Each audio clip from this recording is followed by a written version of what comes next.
Well, stage 3 tax cuts. The big decision was made by Labor. The big decision is being made by the coalition tonight and tomorrow. Shadow cabinet meeting tonight, and the rest of the party will meet tomorrow to thrash out what they should do in this. Joining me now is Liberal Senator Gerard Rennick for more on this. What's your view? Where should the party head in reaction to Labor's decision?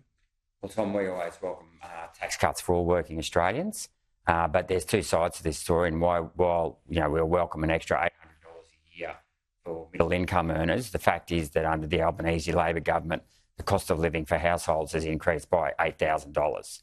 So Anthony Albanese still needs to come out and explain how he's going to lower the cost of living, because you can cut taxes, but the rate of taxes that he's cutting isn't keeping up with the cost of living. You've got a lot of interest rate rises. I guess if they come off, then that cost of living comes off. What about specifically, though, how you feel as though the opposition should respond? So Labor's made its changes.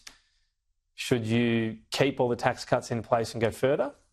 Oh, if it was left to me, yeah, definitely. I mean, Peter Dutton's already come out and said we will accept these tax cuts. Do stage 3 as well? Well, we would like to keep stage 3. Yeah, our version of stage 3, absolutely. We would like to keep them, but I've always advocated for lower income taxes right throughout the entire income range. So you're happy enough with Labor's changes. What do you do there in response? Because you can't overnight have both of them. Too expensive to be inflationary.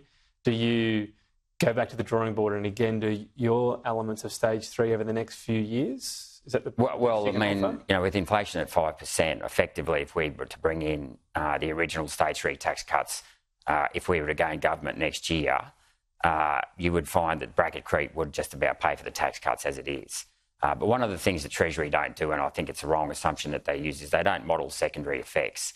And I think that discriminates against low-income earners and all tax earners, because effectively they assume that the money that they give back in terms of a tax cut, so if someone gets a $1,000 tax cut, doesn't come back through the economy. And I think you'd find for most people under $150,000, if they were to get a $1,000 tax cut, all of that money would end up back in Canberra via GST, increased company taxes throughout the next 12 months. What did you make of the Treasury evidence today? So they said they'd been asked to look at cost of living. So independently of government, they looked into a different version of stage 3. Should that be within Treasury's remit? I mean, that's basically working on a theoretical broken election promise.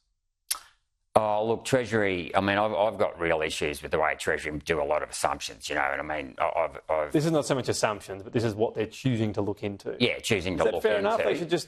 They don't have to look at the politics and broken promises, they can put up whatever... No, they should be looking at how to grow the economy. They should be looking at how to balance the budget and grow the economy. So, in terms of them, making assumptions and modelling and all of those things, I think that is a part of their role.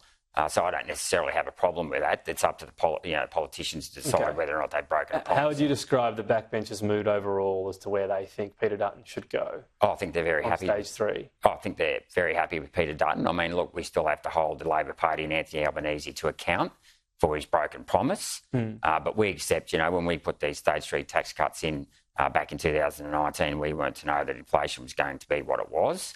And we would still hold, and it's worth noting that we did have our low-income tax offset implemented, and we gave back up to $1,500 to people. Given what inflation did for low and middle income in particular, did you understand what Labor's doing from a so-called fairness point of view? Oh, absolutely. But as I said, they're only giving back 10% of what cost of living has increased by, so it's really not enough.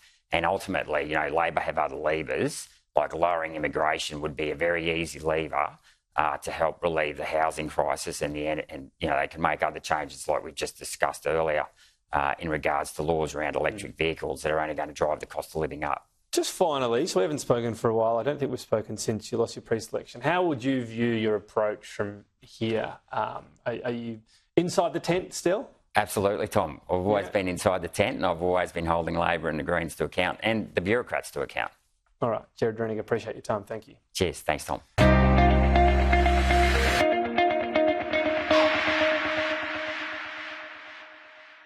Authorised G. Rennick, LNP Chermside.